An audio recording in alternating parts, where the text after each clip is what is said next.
So we also will be recording this in case you have to duck out a bit early. Hopefully you don't. You stay, hang around, have some good conversation with us. But if you have to bail, or if you have some other folks that you know that might be interested, we're going to be recording, putting on various spots on the BTB social media. So feel free to send along to your friends, anyone else you think might be interested. So again, this is Matt Wilson with BTB Security. Thank you all for taking a little bit of time out of your day. I think we have some good content. Some of you folks have maybe seen pieces of this before because we presented at a couple of different events in the past, namely Secure World Philadelphia back in February or March. But really, this idea this presentation on you're doing it wrong and getting more out of your penetration test really started with one of our lead consultants here at BTB, Ryan Bradbury, and I just kind of having some office banter one morning. And, you know, there's frustrations that if you follow us on Twitter, if you've worked with us in the past, you know we're not shy. We carry a bit of an edge to ourselves, and we like to be very straightforward and honest with folks about how we approach the industry, our frustrations with the industry, and even what we do. And a couple of things came up that all, in one probably 30-minute banter session back and forth about recent client projects and just things we've seen or read. And that's a pretty common occurrence probably around any water cooler in America. But the end of that conversation, Ryan said, hey, we should probably do a presentation on this. That'd be a good idea. So we kicked around some thoughts and we kind of exchanged some notes over the coming week or two, and that led to what we put together today. I want to encourage everyone to ask questions and have a conversation with us in the best way possible. You can chat it. I have the wonderful Renee Sullivan here with me who will be fielding questions and waving at me in the background, letting me know what I got right and got wrong or what we have going on. Quick hit on BTB for those that might not know us. Our mantra is that we detect, defend, and defeat the bad guys, and we do that in a variety of ways. We started as a proactive services organization that did penetration tests and security assessments exclusively. We've since expanded to be doing so much more for our clients, but that's not really what the focus of today is, just for those that want to know a bit more about who we are and what we can do. For me specifically, sometimes I put my two girls on this photo in like kind of the intro slide because I feel that's a good icebreaker. I've got my two little girls that drive me nuts, but my role here at BTB, for those that can't see me on camera, I'm on the slide too. I've been doing this InfoSec thing for coming up on 15 years. I've only ever been a consultant. So for those that are in the trenches fighting the good fight every day at an organization, I can't say I've been in your spot, but I've worked with a lot of organizations over my career, over every different vertical you could think of. I grew up doing same kinds of things that BTB did, which is penetration tests and assessments and some compliance work over that time. My title is Chief Information Security Advisor, and if it sounds like a made-up title, it absolutely is. I'm open to suggestions for those that are title masters here. So I mentioned in the opening there a moment ago that I'd rather collaborate. Look, if I'm just talking at you for the next 30 or 45 minutes or so here, I can. That's fine. But asking questions and throwing up a hand and interjecting is how you're going to get the most out of this. It's how people that might watch this later will get the most out of things. So please feel free to fire away, but also feel free, I guess, to sit back, relax, and just listen for a little bit. So please do, again, interact as best you can.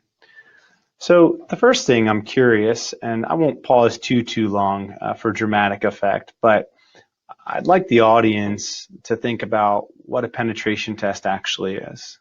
This is something that we see in a couple of different ways when we interact with clients.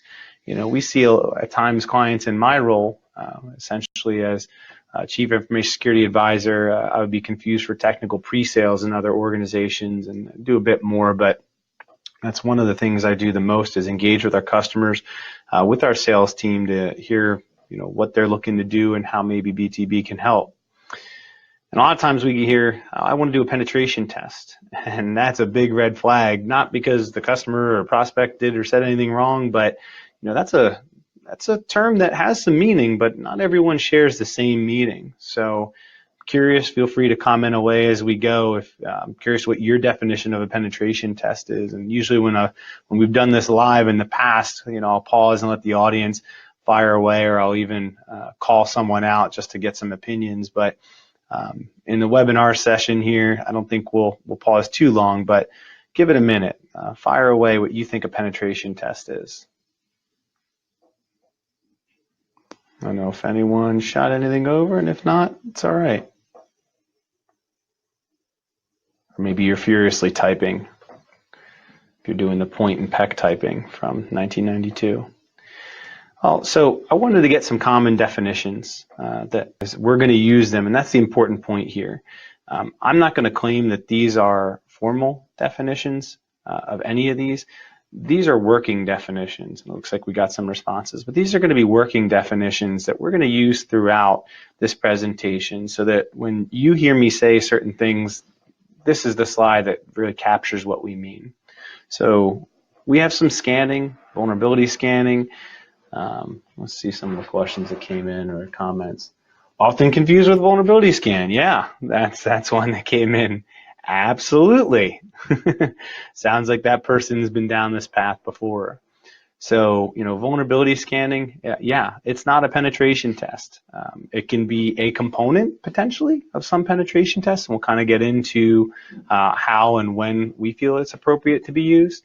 But the thing to know about vulnerability scanning is it's dirt cheap. It's really easy to do. It uncovers, if you've ever worked with me in the past, my line on vulnerability scanning is it's a tool. It's an okay tool, but it's a tool that will essentially tell you two things. You are not very good at patching, you're not very good at hardening.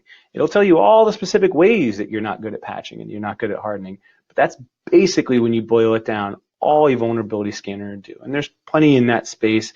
That's a very commoditized space and has been for many years, whether it's Nessus or OpenVAS or some old school folks will know some of the older tools, but those are Qualys. There's plenty of those tools that exist out there today. For us, a penetration test really takes it up, and it looks like, yeah, dirt cheap. The question on vulnerability scanning, what do I mean by dirt cheap? I mean, you can go buy a Nessus license for, I don't know, and by the way, I have no horse in this race. We don't resell any of the vulnerability scanners, but it's $2,500, I think, for an enterprise license for Nessus, and there's different licensing models. So someone else chimed in on a pen test. It's a simulated cyber attack to check and exploit vulnerabilities on your network. Sure. No, yeah, thank you for that. I think I'd agree with that. And that it's probably close to the working definition we're going to use here, that a penetration test is more costly because it's going to require some actual skill sets, and that you're then actually doing the exploiting. And that, to me, is one of the key concepts that differentiates a vulnerability scan, or just a scan, from a penetration test. If you just run some scans and tell people about the theoretical, that's fine. That has a time and place. And again, there's plenty of tools out there. I'm not here to pitch anyone else's tool sets. Just there's plenty. You can look up the Magic Quadrant on vulnerability management tools, and point being that they're relatively inexpensive and not all that complicated to stand up on your own. But a penetration test should have someone that does this pretty regularly and knows what they're doing and leverages more than just a scanner. We're going to have different techniques that we pull from as we're doing to do our exploits, if there is exploits, or to whatever it might be in the midst of that client engagement. We also hear red teaming quite a bit, yet another loaded term. What I like about the term penetration test is there are actually formal definitions of what this is. NIST has a formal definition for what it is. PCI has, the PCI DSS outlines some things that give some guidance on how they define a penetration test, excuse me, when they do it, or when you're doing it for PCI. And again, I'm not holding those up as the sole definition of a penetration test, but just that there is a formal definition that we can point to and agree or disagree with. With red teaming, things get really weird. I think that's probably come into favor over the last 3 to 5 years. You can maybe go back 10 years when I did some research earlier this year on red teaming. I think someone called it red teaming in the cybersecurity context. 10, 15 years ago. But yet again, this is another co-opted term that we in InfoSec borrow from the military world, right? The idea of red team, blue team, the idea of DMZs. These are all military concepts that we co-opt and leverage. And the thing about red teaming that's really challenging is that there is no standard definition. There is no formalized definition that we can all point to.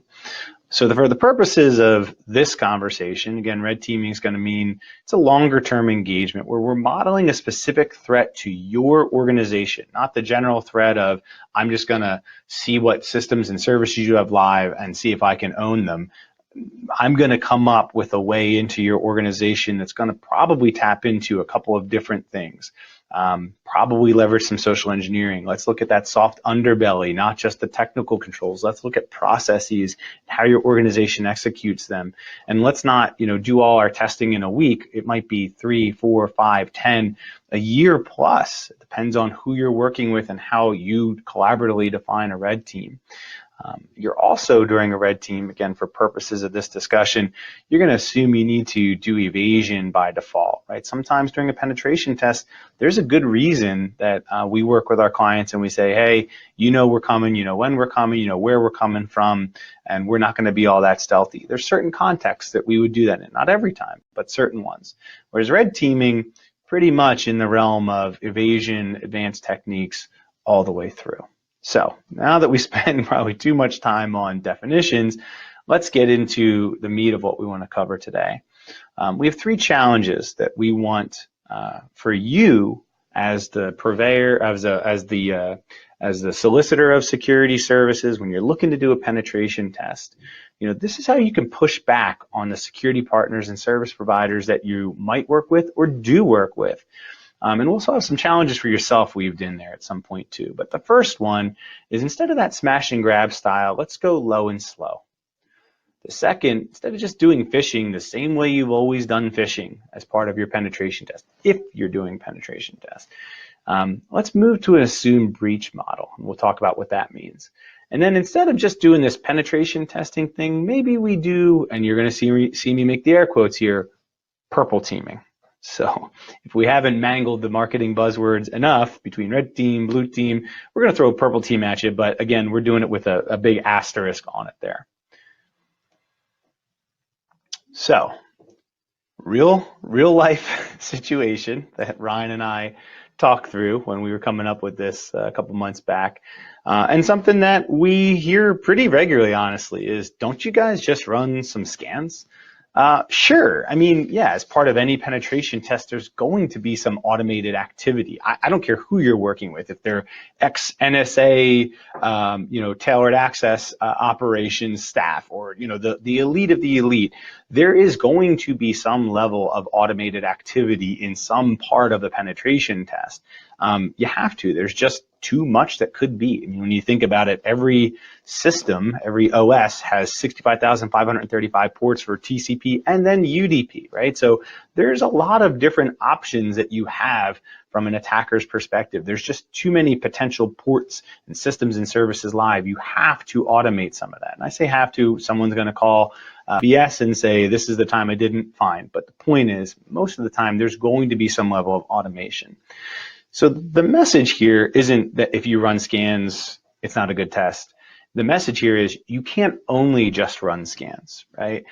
Consultants run scans, consultants like BTB, because it's very time efficient, right? I can queue something up, hit the go button, and it's going to return some information back to me. Hopefully useful information that I can then parlay into greater access or whatever it is I'm doing in the environment. And remember, there's layers to scans here. There's network scans, there's using a tool like an Nmap for just simple port scanning, through vulnerability scans, through application layer scans. There's other ports and protocol or other protocols you might look at if you're doing things in the wireless space. There's a whole lot more to this, but we very often get, don't you guys just run some scans? The answer to that is yes, but, right? So how you can challenge your partner to do more than just run some scans is you can shift the focus a little bit. Instead of focusing on that smash and grab, let's go low and slow with some really tasty looking brisket there. And that wasn't my original picture, by the way. That was a Ryan insists that it must be in here, but I'll support him anyway. The point is, anyone can just blast away at your environment. But if you're doing any kind of security monitoring, if you're doing some kind of detection and response, why not test it, right? You're foolish to ignore that as a component of the penetration test. And again, another caveat, there are going to be situations where you don't want to, you can't, fine. Let's push that to the side. The intent, again, here is to have you challenge your partners and challenge yourself to get more for your dollar, right? If you just blast away with a scanner, that does not at all test your detection and response. Because if your detection and response doesn't pick up an automated scan, it is woefully inadequate, right? So instead of doing that smash and grab, the low and slow is asking, what did we see? When did we see it? Having a conversation first internally for those that are responsible for monitoring, and then with your partner and asking them, well, what did you do and when did you do it? And that way you can piece together what you did or didn't see and when. And that's more useful information to make your detection and response better. Because remember, doing any of these security services, from a penetration test to a stupid scan to whatever, the whole goal here is to make your organization better, to harden it. And if you aren't maximizing your dollars, if you aren't asking some of these questions, you're leaving some things on the table there, right? So think about that scope. If you do a pen test every single year because you're contractually required to with your customers, because of regulatory requirement, because you just think it's a good idea, that's awesome. Keep doing that. But for this year in 2019, or if you've already done it for 2020, think about what you haven't hit in your environment. Is there a building control automation network? Is there, in hospitals a lot of time there's a separate biomed network and there's telemetry stuff. So, many environments these days will have a bit different than your traditional network devices and appliances and communications.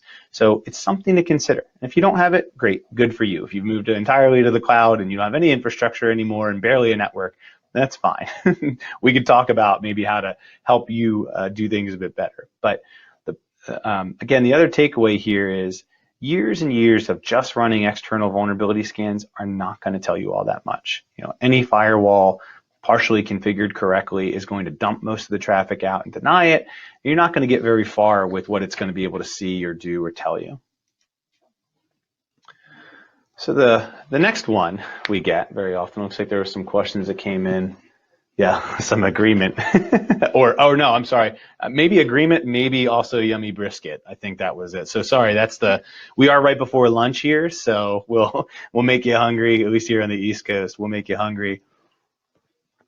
So we also run, maybe not in this way, run into customers who ask us, we do this phishing thing every year, and I just know my users are going to click through. Like, one, what's the point of doing it? And what am I supposed to do? People are going to fail, right? So when you think about it, the whole point of, or usually the recommendation is do more awareness training, right? If your users fail at phishing, the remediation activity that you'll see in your little audit workbook is do more awareness training. Okay, and I agree with that. I think BTB collectively, I can say, agrees with that. But follow me here, we fish, we fail, we train, we fish, we fail, we train, we fish, we fail, we train. So I am all for incremental improvements, but doesn't that sound like a loop, right? Doesn't that sound like that classic definition of insanity of we keep doing the same things and failing over and over again, yet we still keep doing them? So I think we can challenge ourselves to do things a bit differently. So let's shift the focus a little bit here and move to potentially, instead of just doing phishing and just doing awareness training as remediation, let's change the way we do our penetration test. Let's move to an assumed breach model. And again, this isn't going to work for everyone in every scenario all the time. It's just a consideration as you're leaning back or leaning on your security partners. So this is an actual screenshot from an engagement here on the left where Ryan had done some phishing. And the reason we include this is, a new domain that, by the way, you can't see the company name because we've got to protect them, but it's safe to say it was webmail-insert client name or some variant thereof, right? If I can buy a domain for $13 that's going to get by most email content filters and I can craft the message and get it in, I think we can all agree, right, that the message will get delivered at least a good portion of the time, and that some percentage of users, whether it's from 1% or 0.5% through 20-30% in terms of what you see for the numbers. I think the industry average these days you'll hear is somewhere in that 10 to 15% of users clicking through. And I think users have gotten better. I think the big breaches like your Targets and your Home Depots and your Equifaxes, I think that has raised some societal awareness and people are a bit more conscious. But then every one of us has a user in their environment that we know is, I'll say, technologically challenged or just put in a bad spot too, right? It's not always about bash the user. It can very much be about the user was put in a difficult position and didn't make the best choice. So we can't always blame the user here, right? The training helps, but let's accept that users will fail. There will be one. If you have more than one user, I promise you one will fail. And that user's not you, right? So integrate that concept of, well, okay, so a user failed. Now what? What do we do? A bad guy's on our network right now. That's, again, for working definition here, that's what we're going to call assumed breach. So someone gets in. Now what can they do? And that might be going to your partner and saying, hey, I'm going to create a simple user account for you that has kind of common privileges that a new user would in this environment. I'm going to give you the credentials to it. I'm going to let you just kind of do your thing. And I think that's a different spin. Instead of just doing phishing and seeing and confirming that users will fail, it's shifting that focus yet again to assume that the bad guy is on, force the penetration tester to work harder, quicker, right? It's not create phishing site, send email, wait, get in. It's I'm in. Let's start there, right? It's a good way to model a realistic threat without going through some of the, I'll call it hassle as part of that setup test. Again, we're very happy to do phishing. We do phishing all the time. This isn't putting down awareness training or phishing as a way to model threats. It's saying if you keep doing phishing and you think that awareness training is going to fix it, let's look to test some other things. Let's look to test the rest of your control set. How does antivirus and anti-malware tools do when you put someone with bad intent and some skills on your network? Does your email filtering work? Let's go through a couple rounds of sending emails in and see what gets caught and what doesn't. How about that internet content filter? Do you have egress filtering on your borders? How are you doing, again, that monitoring response? These are all ways to expand what you're doing. And the important point here is with all these three challenges we're asking of you, this can all be done in the context of what you're currently doing from a budget respect, right? This isn't adding months of testing on. This is just asking that partner to maybe think a little bit differently, be a bit more flexible in their approach. And then you be willing to be flexible in your approach to the testing as well. And the idea is that you'll get some really good feedback, some different feedback, a different view of your risk this year or next year whenever you're able to do this. So another funny one, and I laugh because this is, again, out of a real client conversation.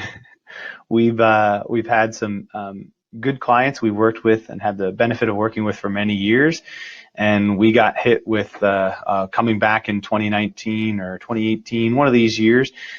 We had done previous tests, and then we came back in the current year and said, hey, maybe we should fix these things. Right? When we came back to them and did the 2019 test, the first conversation they asked was, wait, the stuff from 2018 we were supposed to do something with?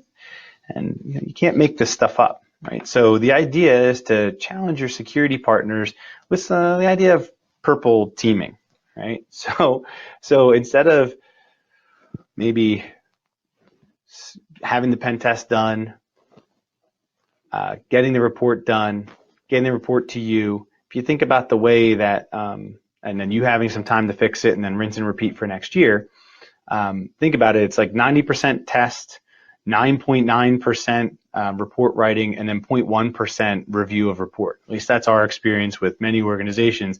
They don't spend as much time with the report and then they don't go apply the lessons. So let's back up to why we do any of this stuff, from penetration testing to red teaming to vulnerability scanning to purple teaming, whatever it might be. We do this to improve our environments. So this, air quote, purple teaming, we want to short circuit that, right? We want to shift our focus to say, let's not spend all of our time in like coming up with new ways to test and report writing, let's put the red and the blue together. Let's take your defenders and our attackers, and why don't we start an engagement with, hey, what are the 10 ways BTB gets in all the time? How are you guys doing with that? We'll run down the list with you and say, hey, or top 5, top 3, whatever. Point is, we'll run through the ways we're always getting in, the really low-hanging fruit that we almost always take advantage of. And then you can go fix some stuff, right? So it's a conversation at first. There's no testing. It's, hey, we do these things. How would you stack up if we did those things in your organization? Not well? Great. Go fix that stuff. Then let's come back to this purple teaming. Now you can, after the fixes are applied, right? So you already have made your environment better without even touching, more hardened, more secure, whatever definition you want. You've already improved your security posture without having anyone send a key in anger within your environment, right? So let's model some real threats. Let's talk through your risks, your concerns. You apply the fixes, then we come in, right? Let's not do that same penetration test where it's a port scan and application layer testing and whatever it is we might have done for the last couple of years. Let's short circuit that process of months waiting for you to remediate and then waiting until next year to test again to see if you've actually applied the fixes. Let's short circuit that whole process. Let's collaborate on the front end, improve your security posture pretty quickly, and then we can go do the test. And guess what? That makes it harder on us, right? That pushes our skills, which as much as it's nice to get in easy and quick for our testing teams at times, we also want to be challenged, and a good security partner should want to be challenged. They shouldn't want to phone it in every year. They shouldn't want the easy way to navigate and using, PastHash or Mimikatz or whatever technique and tool set they're going to use along the way. As old school some of that stuff even is these days. We'd love to be pressed by our clients and pushed to think outside the box, to come up with a different way in. So if you have a new control, by the way, that you've implemented because of this, maybe you recognize that multi-factor authentication is a challenge and you just put that in. Maybe you did some security monitoring. Maybe you changed your email content filter out. You went from vendor A to vendor B. Great, bring that up to us. Tell us what you've done. You're not cheating unless you absolutely want that total black box approach to testing, which we'll do, by the way, we'll do happily. But you'll get more out of us and you'll improve your security posture faster, we believe. When you take to this concept of purple teaming, we have some conversations about what you can do in your environment. We talk through what controls you've implemented or will be implementing, and now we get to test it when you actually bring us in to do some work. So from a consultant's point of view, think about it. It's actually better if we keep doing what we've been doing. We test, we throw the report over the fence, and we walk away. But we value those genuine relationships that we get to build with people over years. And we feel at some point you're going to recognize the futility in doing that of test, throw a report, walk away. You're going to want to work with someone who's going to really press your environment and help you improve and be an advocate for you in a lot of ways. So it's really good for us if we keep the old way and bad for you. We want to switch that, where it's not bad for us, by the way. It's pushing us to be better so that you get more out of us or more out of whomever you're working with from a penetration test, right? So yeah, we air quoted a whole lot here, and I'm known for my air quotes, but I think that idea of purple teaming that's, again, come into favor over the last couple of years, I do think there's some validity to it, and I think that's another good way you can challenge your security partners. So the final idea here is that we flip the script a little bit. We want you to challenge yourself, right? When you're working with a security partner, whether it's BTB or whomever, ask yourself these questions. Have you budgeted appropriately, right? Like one of the opening comments was, well, what's inexpensive or what's dirt cheap, right, for a scanner?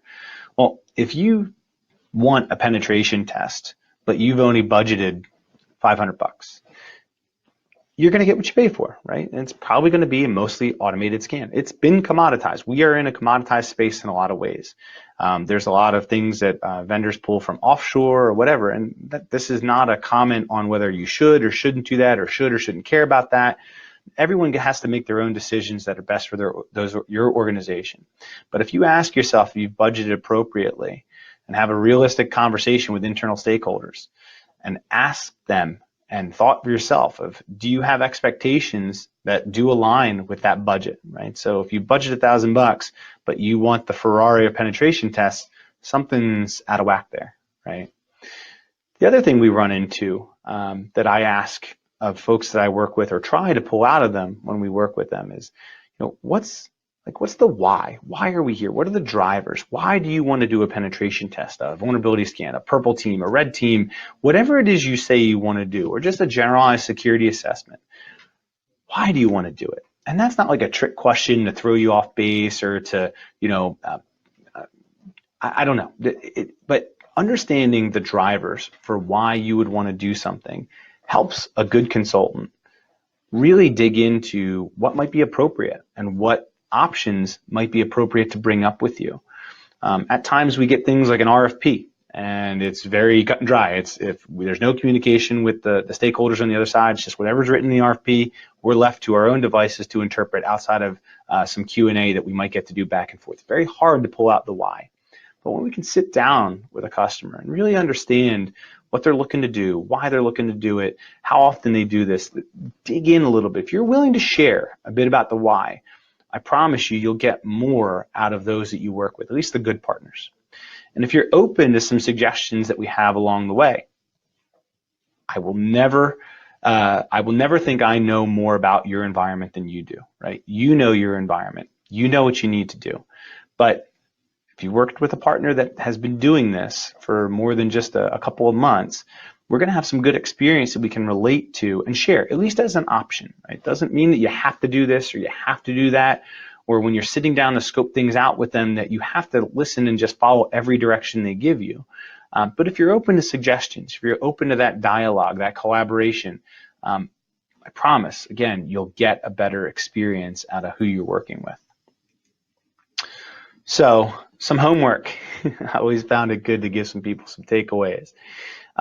If you're looking to do a penetration test, ask about how your provider's doing it. Are they just firing up a vulnerability scanner, hitting the go button, and throwing some automated report over the fence? It's not good for you. Very good for them. If you do it, and do it regularly, are you doing the same exact thing as you did last year, and why? Did you really try to stress your environment and stress your people, process, and technology? And does what you're doing or plan to be doing, does it still meet all of your goals and needs? Like maybe you were doing it in support of PCI and you were focused strictly on the cardholder data environment. Maybe now you have customers that are asking about organizational security controls. Maybe you should shift some of the scope and the focus and the testing efforts. That's just one of many potential scenarios. Think about the outcomes that you've achieved through the testing you've done in the past, right? Really sit down and think, did I do a pen test last year and then nothing changed? Because if so, there's problems with that. Problems at the provider level of who you worked with and challenges in your organization that a provider might be able to help you overcome. Like, think about what you're getting out of it. If you're just getting another laundry list that gets ignored, that's not so great. You're probably wasting dollars to a certain extent. Could you change the approach and get a bit more out of it? Big picture, right? Are you better after the engagement's done than you were before? If you are, awesome. Keep doing something in that same vein. But if you're not, I encourage you to really have a think about how you can challenge your providers and challenge yourselves to do your penetration test a bit differently. So that's how we think a lot of people are doing it wrong and why you can get more out of your penetration test to put a nice little bow on things. So certainly we got plenty of time left. I think I kept that to maybe 20 or 25 minutes or so of me yakking. Thank you for the questions along the way. We can hang for a bit more if there's additional questions or comments, but again, this is Matt Wilson with BTB. Thank you very much for taking the time out of your morning. I'll hang around for a little bit, at least probably another couple minutes to see if there's any follow-up questions or commentary. Anything come in that we didn't chat about already?